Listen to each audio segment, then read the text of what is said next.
passer sur le grill concept tout simple. On a demandé à des auditeurs de nous donner des sites. On va te donner un site et tu vas l'auditer un petit peu en live, filmé par les caméras et autres. C'est parti. Double Yes. passage sur le grill. Let's Allez. go.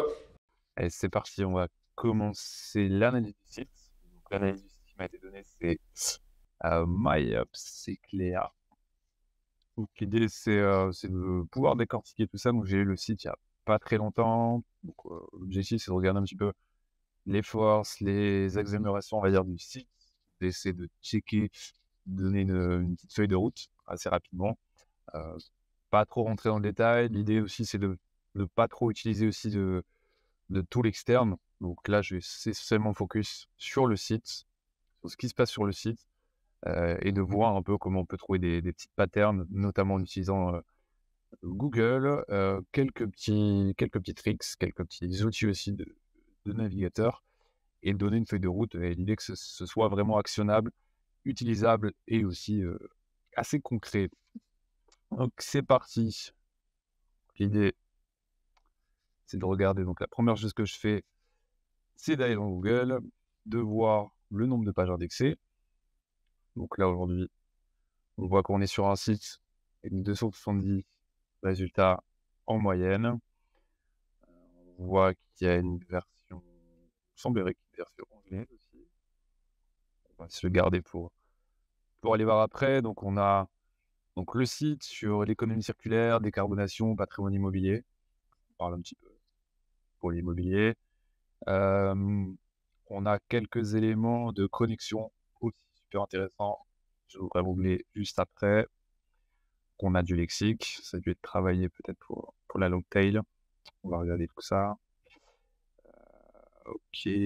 Donc là aussi, on voit qu'il y a une autre version. Donc j'avais détecté juste avant. Hop, ici une version EN, une version ES. Donc là, on verra après. On parlera sans doute de hreflang en termes de texte d'amélioration. Bon, on va pas passer toutes les pages en revue, mais l'idée, c'est voilà, de pouvoir déjà détecter quelques petits patterns, des éléments un petit peu de langage, de voir un peu la structure assez rapidement. Donc là, on voit que le site n'utilise pas de 3W. Donc on va essayer d'aller trouver d'autres typologies de pages. Puis on a d'autres. Donc là, on va faire cette requête. Je vais prendre toute la partie connexion que j'ai trouvée tout à l'heure. Hop. Peut-être que ça nous amène vers autre chose. Donc, il n'y a pas d'autres pages de ce type. Je vais faire ça. Faire ça.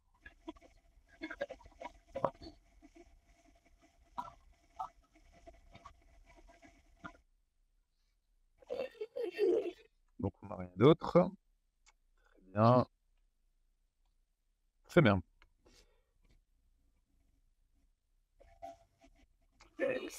Alors, du coup, on était là. Petit bug de caméra. Donc, on était ici. L'idée, c'est de regarder, comme j'essaie de faire tout à l'heure. Voilà, je suis bloqué. L'idée, c'est vraiment de pouvoir regarder si on a d'autres éléments, notamment des sous-domaines. Donc, j'ai regardé tout à l'heure le volet HTTPS et les éventuels sites de connexion. Donc, ce qui est assez intéressant, et ça va nous amener après sur le volet robot.txt. Donc, il s'avère qu'il y a la version 103W, donc qui répond. On va regarder après si une bonne redirection pour W vers la version 103W. Et on s'aperçoit qu'il existe aussi des sous-domaines. Ça a l'air d'être des pré-prod qui ne sont pas utilisés. Ou en tout cas un site qui va être créé. Donc là, typiquement, l'idée, c'est soit c'est une pré-prod, autant la bloquer. Voilà. Ou si c'est un site qui est amené à être créé, en l'occurrence, ça est un site bac à sable ou un site partenaire à creuser. Donc, bloqué dans le robot.txt. L'idée, c'est de mettre un d'isolo all sur cette page afin que des concurrents ou même des utilisateurs n'aient pas l'accès depuis Google. C'est bien pour protéger si jamais il y a un projet connexe qui doit se lancer. Ça permet de garder la confidentialité, ça permet aussi de ne pas trop s'éparpiller. Donc, on le voit, j'ai montré juste avant, donc sur ce site-là qui s'appelle Découverte. On l'a également sur un autre site qui s'appelle MyUpSecLea, qui est ici. Donc, on a une notion d'admin. Donc là, pareil, ça vaut pas forcément le coup. de l'indexer. Donc là, je suppose que c'est pour accéder à un back-office spécifique avec, pourquoi pas les bilans carbone. Donc là, on le verra peut-être dans l'analyse un petit peu plus profonde du site. Donc ça, c'est les premiers éléments. Donc, ce qu'on a pu déjà voir, ne serait-ce qu'en faisant un site de point, en regardant un petit peu rapidement la structure du site, c'est, donc on a à peu près 284 pages dans l'index. On a des sous-domaines qui ne doivent pas être indexés. On a des pages, en plusieurs langues. Donc, j'ai vu en FR, en EN et en ES. L'idée, c'est de voir s'il n'y a pas de duplicate, s'il y a les bonnes balises. C'est le premier élément qu'on peut voir déjà, ne serait-ce qu'en tapant quelques éléments dans la SERP. On y reviendra après pour avoir un petit peu plus de rapprochement sémantique, comment on peut optimiser notamment le maillage interne en faisant quelques petits sites de points assez intéressants. Donc là, c'est la base. Donc, premier élément, c'est de repasser un coup dans le robot TXT. D'ailleurs, on va y accéder. Donc, je vais retourner sur le site principal. Tac. Donc là, on est sur la homepage.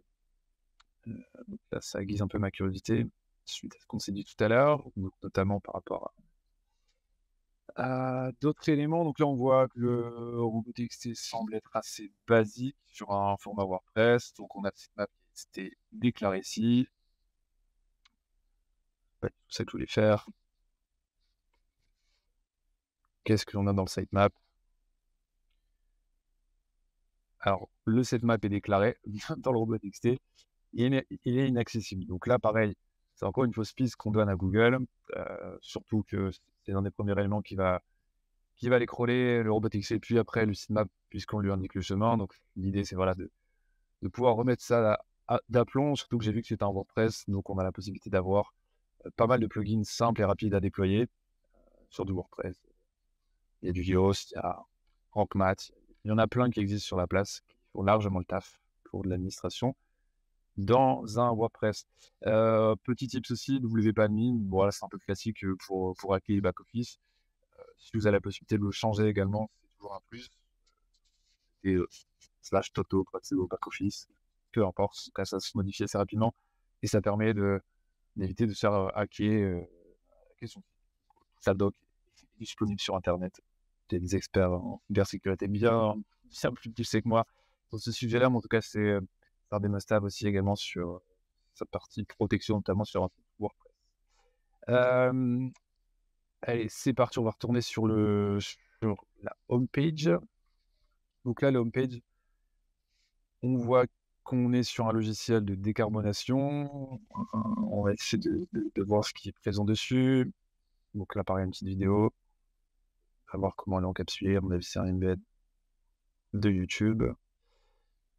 On a les différents slots qui amènent sur des sous-catégories. Et pas mal de quotes. Session des cofondateurs. Pas mal d'éléments. Des testimonials ici. Des partenaires, je sais pas si c'est des use cases. On ira voir juste après. Et en tout cas, tous ceux qui ont adhéré, en tout cas, je pense, projet. Donc on va regarder juste ça assez rapidement. Donc là, ce qui est assez intéressant, c'est qu'on n'avait pas de sitemap à proprement parler. Tout à l'heure, j'ai parlé de RankMath et c'est-à-dire que il y a RankMath, puisque c'est le plan de site qu'on a en bas de page, qui nous renvoie vers un RankMath. Donc globalement, il semblerait qu'il y ait, donc, il y a déjà un plan de site qui est intégré ici. On a toute l'arborescence, donc ce sera intéressant en ayant typiquement un Screaming Frog d'activer, de pouvoir aller crawler toutes ces pages-là, de voir s'il y a des pages à erreur ou pas. Donc là, je suppose que RankMath va récupérer, pas très bien l'outil, mais je crois que RankMath va récupérer toutes les URL qui sont présentes dans le back-office, dans le WordPress. Là, je vois pas mal d'URL qui sont un peu en erreur.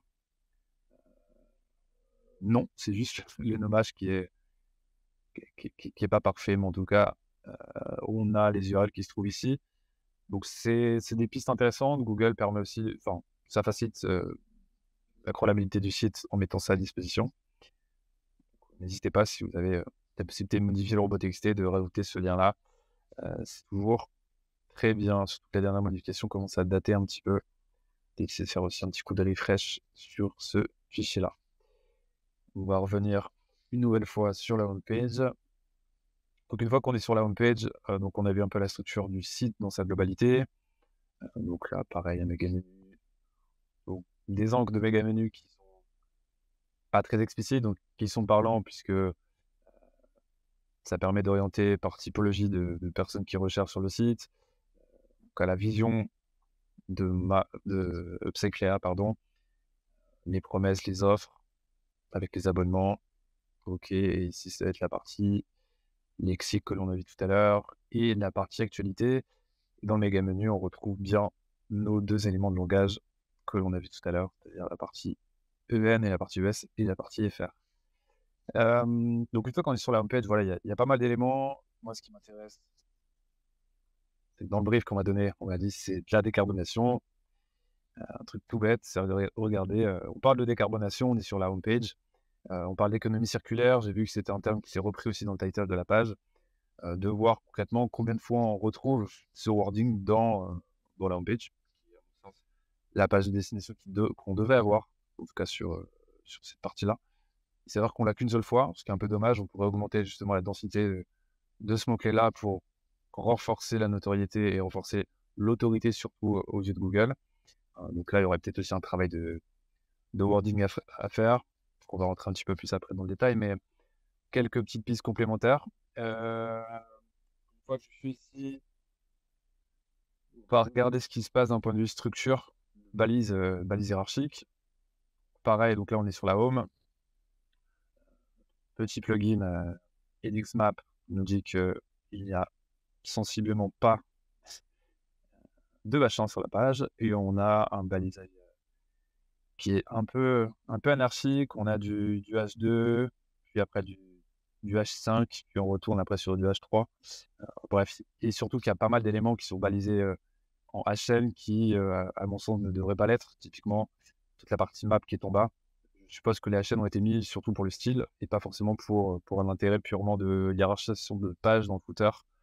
Donc là, on peut penser assez rapidement qu'une repasse sur la maquette peut apporter beaucoup de valeur. Donc on va revenir sur le méga menu.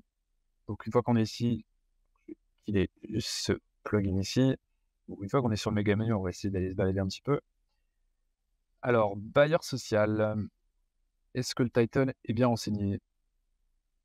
On a un title assez basique, logement social durable, très bien, économie circulaire. La promesse d'industrialiser l'économie circulaire pour maximiser le réemploi, ok. Un petit peu de maillage interne, c'est des encres, très bien. On a les différents acteurs. Donc là, je pense qu'on a une vue sur le logiciel. J'ai pas accès d'où le login tout à l'heure. On y revient. Donc là, c'est plutôt intéressant avec, je pense qu'il se cache derrière. Ah, je pensais que c'était un témoignage de notre ami. Donc là, on a la présentation de l'outil, donc c'est toujours intéressant avec une vue sur le back-office pour donner aussi envie d'accéder à l'outil, avec du maillage qui renvoie vers la partie qui doit être plutôt ici, je suppose. Un peu de testimonial. Ok, donc là-dessus, on est relativement ferme en fait en contenu. En tout cas, la densité sémantique, même si on est sur ultra niche aujourd'hui, sur cette partie-là, on parle de brevets, on parle d'économie circulaire, on parle de pas mal de choses. L'idée, voilà, c'est sans doute de renforcer la densité sémantique pour essayer de plus facilement se positionner. On va aller voir dans Google juste après quels sont les sites qui se positionnent dessus, comment on peut optimiser tout ça. Mais déjà, à la première vue, on peut se dire, même sans rentrer forcément dans le détail, qu'il y a un potentiel d'optimisation via un outil type SEMrush ou d'autres éléments. Où on peut aller chercher la visibilité, réoptimiser le title, réutiliser la métadescription, et idem ici, revoir un petit peu le plan de marquage, où là aujourd'hui, le bailleur social est en H2. On peut allègrement penser qu'on peut restructurer tout ça en y ajoutant notamment le H1 sur cette balise-là. Quitte à accélérer un petit peu en disant bailleur social plus le keyword. On va regarder ce qui se passe dans Google sur cette sémantique-là, donc bailleur social. ça. Économie circulaire. Qu'est-ce qu'il ressort? Donc là, on a pas mal d'actu. De l'actu, l'Union sociale pour l'habitat. On a les partenaires que l'on a vus juste avant. Qu'on a vu un petit logo. Le Moniteur. Ça, assez connu sur la rénovation urbaine. Un des sur ça que d'ailleurs. Donc voilà, on peut s'inspirer de ce qui est fait déjà sur les sites concurrents. L'idée, c'est pas de copier, mais vraiment de s'inspirer en termes de wording, d'approche, de texte d'accroche, pour essayer de mieux mailler, en tout cas d'optimiser notre site qui est en place. Donc voilà, sur l'arborescence, je vais retourner sur la homepage. On parlait tout à l'heure donc là on parlait de structure hiérarchique, c'est le deuxième point, je pense, l'optimisation du robot XT, les correctifs, le clean, de tout ce qu'on a vu dans la partie login, etc. Donc là, je vois qu'il y a très bien, on a une bonne mise en place de la partie hreflang, la partie xdefault est sur la partie française, semble-t-il, et on a une déclinaison sur les autres pays. On n'a pas forcément de spécifications, donc est-ce qu'il cible uniquement l'Espagne ou les pays les pays hispaniques? Ça pourrait être intéressant de dire si on veut attaquer uniquement l'Espagne, de le préciser, on peut le faire dans de l'hreflang. Comme pour le VN, c'est uniquement l'Angleterre au worldwide. C'est un choix. On a bien les petites canoniques qui viennent ici. Pour s'en assurer, on va faire quelques petits tests. Voilà, il faut regarder un petit peu d'un point de vue perf, parce que ça a l'air un peu long à charger. On a la canonical qui répond bien. On a les éléments qui sont ici. Donc ça a l'air plutôt bien fait à ce niveau-là pour le coup. Donc là, Orangmat, pareil, il y a des ajustements à faire. Permet de faire ça plutôt proprement. Et pour s'assurer qu'on est plutôt carré à ce niveau, on va refaire le test ici. Pour retourner le code source. Donc là, ça a l'air d'être repris. Faire un truc. Voir est-ce que on a bien l'équivalent sur la version espagnole. Parce que parfois, il se peut qu'il y ait une page qui soit générée dans la partie hreflang, et en fait, on n'a pas du tout la page sur l'autre langue associée. Donc, ça peut être intéressant aussi de regarder de lancer du crawler. Vous avez Screaming Frog, ça peut être intéressant de le faire. Screaming Frog va aller sniffer tout ça et il va vous remonter les erreurs. Donc, vraiment, pareil, ça, c'est un pain point assez classique, surtout sur des plugins qui automatisent justement le déploiement de hreflang. On revient assez rapidement. Du coq à l'âne, mais l'idée, c'est d'essayer de couvrir un maximum de choses. Donc là, c'est le lexique qu'on a trouvé dans Robot.txt, enfin dans l'index Google de tout à l'heure. Donc là, on a une page lexique qui est en espagnol, parce que ça doit être en espagnol. On a l'équivalent en français, donc c'est plutôt cool. Donc là, typiquement, on a une liste avec les principaux mots-clés.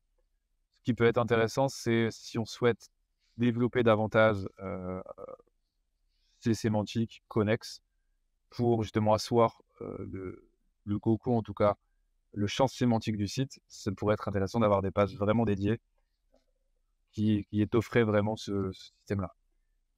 Typiquement, là ici on parle de gisement. Ça vaut peut-être pas le coup de développer davantage, mais quand on parle de produits circulaires, pourquoi pas derrière y ajouter des éléments un peu plus concrets, une vraie page étoffée et bien concrète. Ça permettrait déjà d'accentuer en fait l'expertise du site, et ça permettrait aussi d'apporter de la valeur à l'utilisateur, qui faciliterait aussi le maillage entre les différentes pages. Donc ça, on n'en a pas encore parlé, mais ça peut être aussi de l'ordre de la cool queen. Donc tous les éléments que j'essaie de donner tout à l'heure, c'est des choses qui nécessitent pas vraiment de gros devs, qui sont assez facilement réalisables, surtout avec WordPress. Vous avez la main assez rapidement dessus. Et typiquement, ce genre de choses peuvent être créées assez expressément. Petite analyse de mots-clés en amont. Si vous avez SEMrush, ça peut être intéressant de travailler sur de la long tail via l'optimisation des KD. Donc, c'est tous les mots-clés qui vont avoir des fameux KD pourcentages. C'est la difficulté à se positionner sur des keywords. Plus c'est proche de 100, plus c'est compliqué. Plus vous êtes proche de 0, plus c'est simple, entre guillemets. Et c'est de trouver la bonne balance entre j'ai un volume de recherche important et un KD relativement faible. Ça permet aussi, notamment sur des lexiques, d'étoffer un peu tout ça et d'avoir une palette un petit peu sémantique un peu plus étoffée. Donc, on l'a vu, optimisation de la homepage avec rappeler vos valeurs, rappeler un petit peu ce qu'est l'économie circulaire, rajouter, il n'y a pas de règle d'or sur le nombre de mots qu'il faut ajouter, il faut regarder surtout vos concurrents. Puis comme Your Tech Guru permet de le faire sans aucun problème. Mais sensiblement, voilà, le fait de rajouter 500 000 mots, il faut que ce soit quand même digeste et que ça corresponde aussi à votre secteur d'activité. Permettrait aussi voilà, de renforcer tout ça. Donc là, je reviens sur un élément qui attire aussi mon attention tout à l'heure. Donc, on voit le lexique qui peut être largement étoffé avec des sous-catégories pour étendre tout ça, faire du maillage interne. Donc là, on a le champ actualité. Est-ce qu'il y a de l'actualité assez récurrente? Ouais, c'est pas mal. Il semble y avoir des actus plutôt régulières et je pense très niche. Je vois un webinar. En tout cas, ça semble être ça. Ouais, un webinaire. Donc là, c'est très bien. C'est vous adresser à du B2B. Donc, c'est des choses qui sont super intéressantes à développer. Là, ici, on voit typiquement la définition de l'économie circulaire. Donc, c'est mis en place dans la partie actualité. C'est maillé dans l'actualité. Par contre, c'est complètement décorrélé. C'est mis à la racine. Donc, je remets ici. On a une URL qui est à la racine. Donc, typiquement, ça peut être ce genre de guide complet qui peut être maillé directement sur la homepage. Je vois que là, on a un lien de maillage interne qui renvoie vers la homepage. On parlait de maillage interne tout à l'heure. Donc, je pense que soit vous avez été conseillé, en tout cas, ça a été fait à ce niveau-là. Un début de maillage interne, pardon, pour essayer de calculer tout ça. Donc là, avec différentes étapes. Donc ça, c'est plutôt pas mal. Donc n'hésitez pas surtout à le pousser sur la home. Donc là, pareil, pas de possibilité de revenir sur la home. Il y a peut-être un problème de template à revoir ici. Donc l'internaute qui se retrouve ici sur votre article n'a pas du tout la possibilité, si ce n'est en passant ici, de faire revenir sur la home page. Donc là, pareil, c'est des choses qui peuvent être assez simples à mettre en œuvre, mais qui ne sont pas présentes aujourd'hui. Tout comme voilà, cet énorme logo. On pourrait faire le test en parallèle également. Faire un petit peu de speed. On va regarder rapidement les taux de chargement.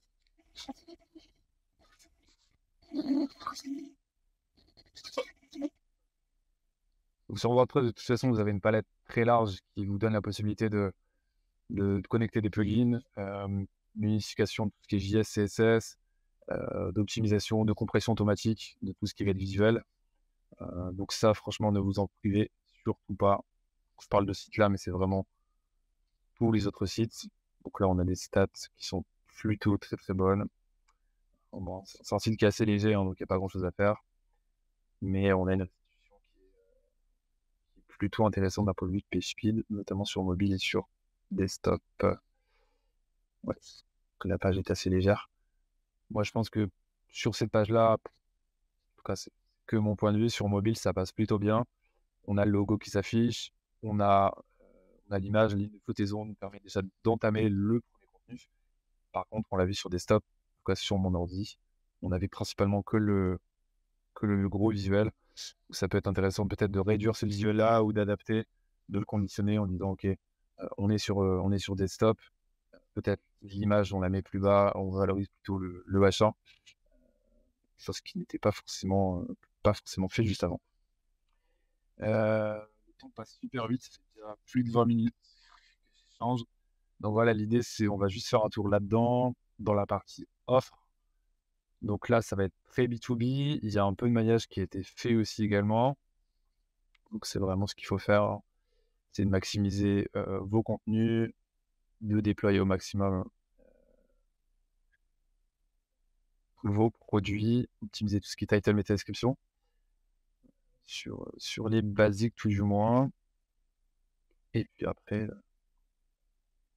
c'est de parler en même temps. Donc là, par exemple, le H1 peut être largement optimisé.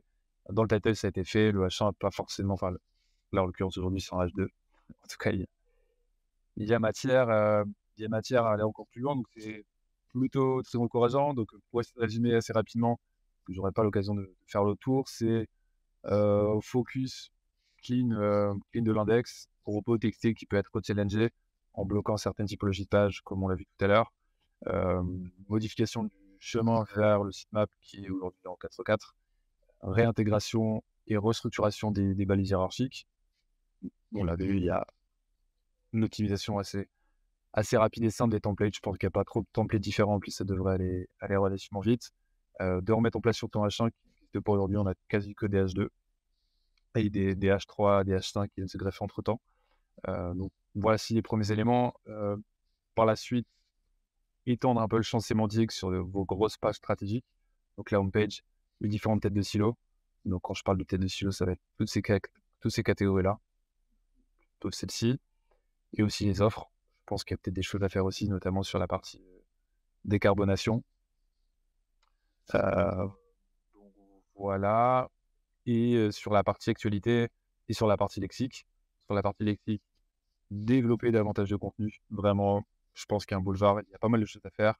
Renforcer votre autorité, votre notoriété sur la décarbonation.